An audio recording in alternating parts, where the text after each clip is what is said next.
Your Excellency, Margaret Kenyatta, First Lady of the Republic of Kenya, the Chief Justice and President of the Supreme Court, Justice Martha Koome, the CAS is present, the Principal Secretary is present, Honorable Senator Kembi Getura, Chairman of the Board of the Communications Authority, Mrs. Mercy Wanjao, the Acting Director General of the Communications Authority, the board members, all invited guests, members of the Fourth Estate, ladies and gentlemen, good morning again.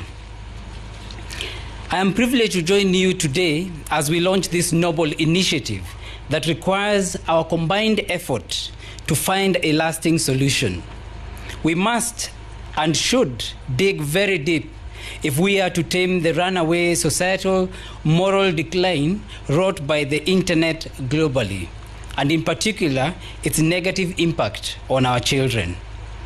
We cannot live without the internet. In fact, the United Nations affirms that the universal access to the internet is now a human right. It is important, therefore, that we strike the right balance between this reality and protecting our children from the monsters lurking behind every computer screen and smartphone, and which usually comes veiled in innocent-looking garbs. Needless to say, the internet and the digitization it has spawned has positively impacted the world in ways no one would have thought possible a decade ago. Today in Kenya, the internet penetration stands at 85% of the population, as has already been articulated. The number of smartphones has risen in tandem, bringing internet accessibility to the most remote regions of our country. What this means is that even children who can barely walk have unlimited access to the internet. The COVID-19 pandemic opened a Pandora's box. Some of the children who might not have been exposed to the internet had little choice than to embrace the internet as they attended virtual classes during the lockdown. We now live in a world where the ubiquity of the digital world is no longer in question. Just this week, a story ran on the BBC depicting how a 6-year-old girl had undergone emergency surgery after swallowing magnets to imitate tongue piercing in TikTok videos. In the US, it has been reported that teen suicide spiked after the debut of Netflix's 13 Reasons Why.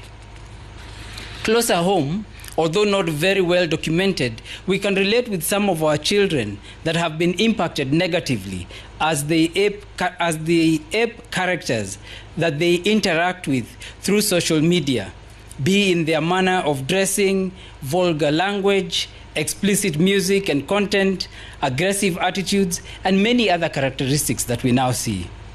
This then begs the question, have we put in place the necessary safety infrastructure to ensure that our children are not exposed to the reprehensible side of the net? Are we as parents and guardians, be it at home, school, or churches, playing our expected role to ensure that our kids are aware of the dangers posed by the internet? Are we effectively acting as the second layer of gatekeepers? Is it not time that all of us started to reevaluate where the rain started beating us in terms of protecting our children from the iniquities of the internet? I think we have a situation where societal morals and values have been overtaken by the rapid pace of technological evolution. The world has focused so much on inventing the next big thing in the digital space that we seem to have forgotten the need for gatekeepers of this new world, especially for our children.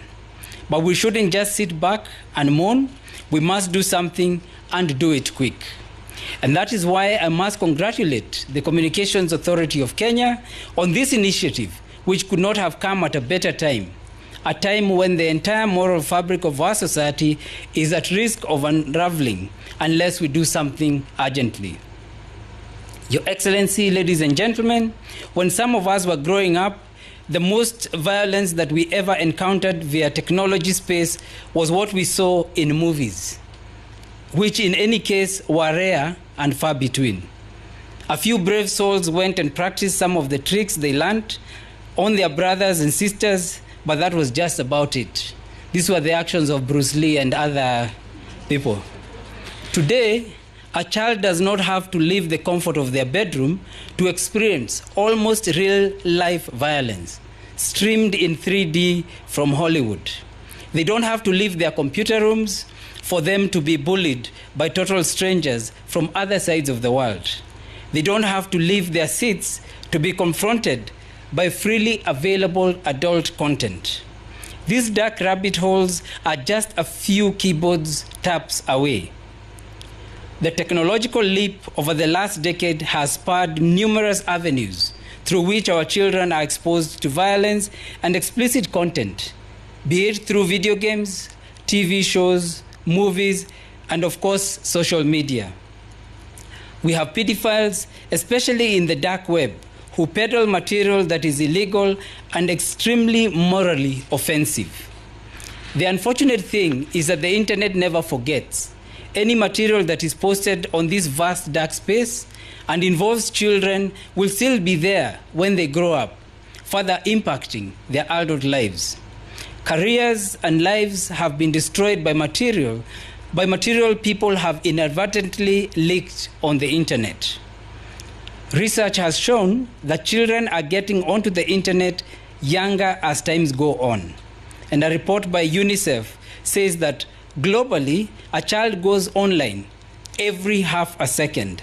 And that's a lot of children who ideally should be nurturing their physical and mental health by playing outside with their peers, but are instead spending time in gloomy rooms trolling the internet.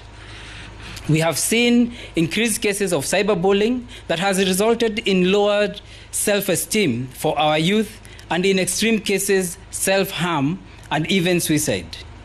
The Western influence has aggravated an already dire situation. We have seen some Hollywood movies normalizing suicides in children, actually not just normalizing, but even giving some tacit encouragement to children to pursue this dangerous route. Sexual predators lurk in every corner of these internet superhighways, and the UNICEF report I quoted earlier notes that 80% of children in 25 countries where the survey was carried out felt that they were in danger of abuse and exploitation online. This is a dark side of technology. But the truth of the matter is that technology is here to stay. Like has been said about fire, technology can be a good servant, but is an especially bad master. Let us tame technology so that we can use it for the good of society, so that it becomes our servant and not our master.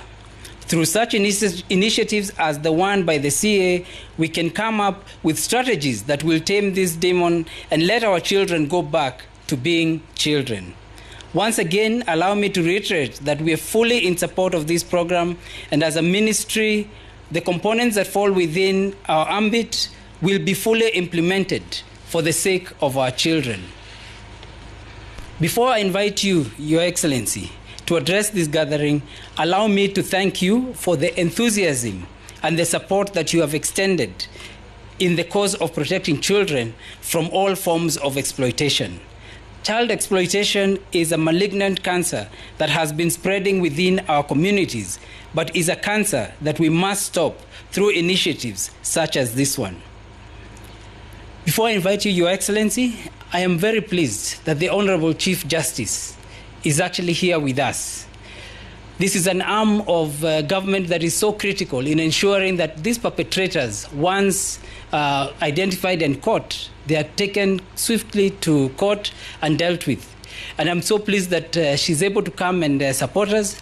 So allow me to invite her to make some remarks before I invite you to speak. Honorable Chief Justice.